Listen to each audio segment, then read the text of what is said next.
우크라이나 남부 자포리자주를 가로지르는 T-0408 도로는 로보티네를 거쳐 러시아군 보급 허브인 토크막으로 이어지는 도로입니다.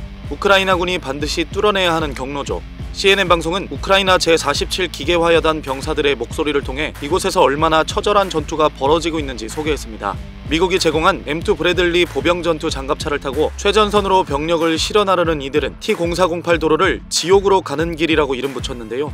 끊임없는 포격, 하늘을 캄캄하게 덮는 드론, 그리고 남쪽으로의 진격을 사실상 불가능하게 만드는 러시아의 지뢰밭과 참호들 때문입니다. 이들이 브래들리를 몰고 임무 수행을 위해 달릴 수 있는 시간은 폭격이 잠시 뜸해지는 단 30초뿐입니다. 카라추파라는 호출명의 지휘관은 2014년부터 군복무를 해왔지만 이런 지뢰밭은 본 적이 없다며 지뢰가 없었다면 우리는 이미 토크막에 있을 것이라고 말했습니다. 호출명 판으로 불리는 한 병사는 드론 때문에 하늘이 어두울 정도라며 양측에서 띄우는 정찰 공격 드론이 셀 수 없을 정도로 많고 그중 최악은 따라다니며 공격하는 자폭 드론이라고 했습니다. 로보티네는 지난해 러시아의 침공이 시작된 이후부터 계속 러시아 영향권에 있었기 때문에 주민들은 1년 넘게 탈출이나 식량 지원 등의 도움을 받을 수 없었던 곳입니다. 특히 이곳에서 한 달가량 전투가 이어지면서 500여 명이 살던 마을엔 아무것도 남지 않았고 주민들은 지하실에서 버텨야 했습니다. 로보티네를 탈환할 당시 우크라이나군은 주민들을 대피시키기 위해 브래들리를 몰고 폭격을 피해가며 마을로 들어갔습니다.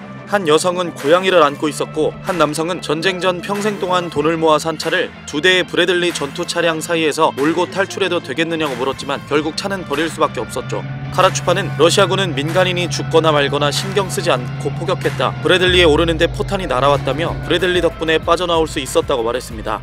대피하는 동안 주민들은 러시아군은 주민들을 노예처럼 취급했고 먹을 것을 구하기 위해 러시아군의 식량을 훔쳐야 했다고 말했습니다.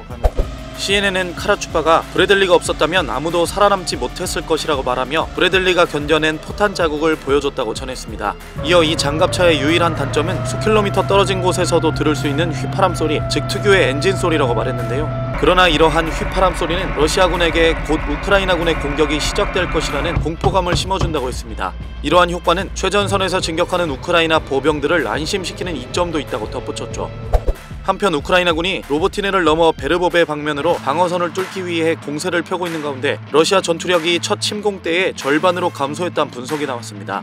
영국 일간 텔레그래프의 국방 담당 부편집장인 돔 니콜스는 우크라이나군이 1차 장애물지대를 돌파했지만 힘든 육상 작전을 시도하고 있다고 분석했습니다. 그는 한 서방 측 관리의 말을 인용해 러시아군은 현재 지난해 2월 보유하고 있던 육군 전투력의 50%만 유지하고 있는 걸로 보인다고 말했습니다. 이어 해군 공군의 전투력은 50%보다도 훨씬 못 미친다고 덧붙였죠. 반면 서방, 특히 미국의 계속된 지원으로 우크라이나 전투력은 오히려 증가하고 있습니다. 토니 블링컨 미국 국무부 장관은 6일 G20 정상회의 참석을 위해 인도로 날아가던 도중 1박 2일 일정으로 우크라이나를 깜짝 방문해 볼로디미르 젤렌스키 대통령을 접견했는데요. 미 국무부의 한 고위 관리는 기자들과 만나 10억 달러가 넘는 미국의 새로운 지원책을 발표할 것으로 예상되며 며칠 안에 세부적인 내용을 듣게 될 것이라고 밝혔습니다.